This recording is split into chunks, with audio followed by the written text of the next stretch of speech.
जब मन अशांत हो तो कुछ समय मौन रहकर हालात समझें और फिर निर्णय लें। मन को मिल सकती है शांति। गौतम बुद्ध से एक व्यक्ति ने कहा कि मुझे आपसे बहुत सारे प्रश्न पूछना है।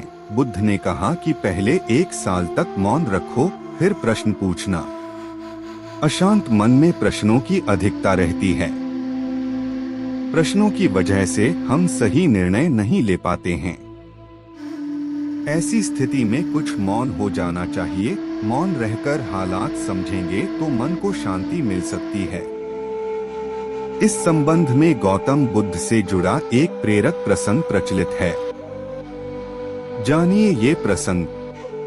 प्रचलित प्रसंग के अनुसार गौतम बुद्ध रोज अपने शिष्यों को उपदेश देते थे। बुद्ध के प्रवचन सुनने शिष्यों के साथ ही अन्य लोग भी पहुंचते थे।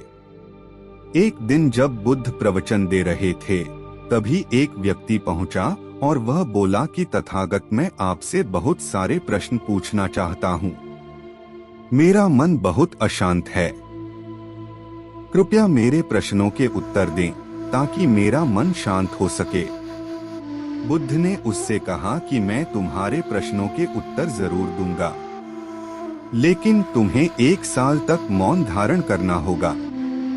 1 साल के बाद तुम जो भी पूछोगे, तुम्हें उसका उत्तर जरूर मिल जाएगा। उस व्यक्ति ने कहा कि 1 साल बाद आप मेरे प्रश्नों के अवश्य देंगे ना?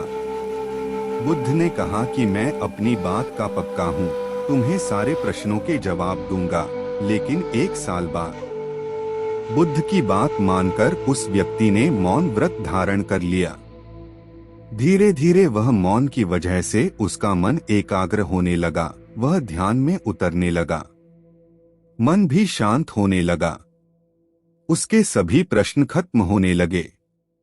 1 साल बीत गया।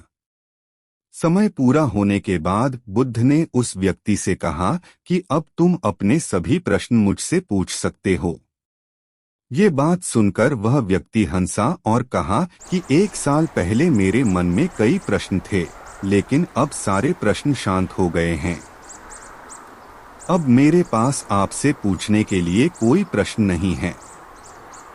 बुद्ध ने उस व्यक्ति से कहा कि जब तक हमारा मन शांत नहीं है, मन में ढेरों प्रश्न उठते रहते हैं, उसकी परेशानियां बनी रहती हैं। अज्ञान और भ्रम की वजह से हमारा मन प्रश्नों के उत्तर तक पहुंच ही नहीं पाता है।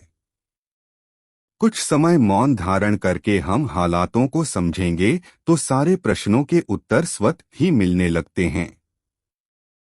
मन शांत हो जाता है तो सभी प्रश्न भी खत्म हो जाते हैं। सारी चीजें हम आसानी से समझने लगते हैं और जीवन में सुख शांति मिल जाती है। महात्मा बुद्ध प्रवचन सभा में आकर मौन बैठ गए। शिष्य समुदाय उनके इस मौन के कारण चिंतित हुए कि कहीं वे अस्वस्थ तो नहीं हैं। आखिर एक शिष्य ने पूछ ही लिया, भंते, आप आज इस तरह मौन क्यों हैं? वे नहीं बोले तो दूसरे शिष्य ने फिर पूछा, गुरुदेव, आप स्वस्थ तो हैं? बुद्ध फिर भी मौन ही बैठे रहे। इतने में बाहर से एक व्यक्ति ने जोर से पूछा, आज आपने मुझे धर्मसभा में आने की अनुमति क्यों नहीं दी? बुद्ध ने कोई उत्तर नहीं दिया और आंखें बंद कर ध्यानमग्न हो गए। वह बाहर खड़ा व्यक्ति और जोर से बोला, मुझे धर्मसभा में क्यों नहीं आने दिया जा रहा है? धर्मसभा में बैठे बुद्ध के शिष्यों में से एक ने उसका समर्थन करते हुए कहा, भंते, उसे धर्मसभा में आने की अनुमति प्रदान कीजिए। महात्मा बुद्ध ने आंखें खोलीं और बोले, नहीं, उसे अनुमति नहीं दी जा सकती है क्योंकि वह अछूत है। अछूत? मगर क्यों? सारे शिष्य सुनकर आश्चर्य में पड़ गए कि भंते यह छुआछूत कब से मानने लग गए। महात्मा बुद्ध ने शिष्य समुदाय के मन के भावों को ताड़ते हुए कहा, हाँ, वह अछूत है। वह आज अपनी पत्नी से लड़कर आया है। क्रोध से जीवन की शांति भंग होती है। क्रोधी व्यक्ति मानसिक हिंसा करता है। इस क्रोध के कारण ही शारीरिक हिंसा होती है। क्रोध करने वाला अछूत होता है क्योंकि उसकी विचार तरंगे दूसरों को भी प्रभावित करती हैं।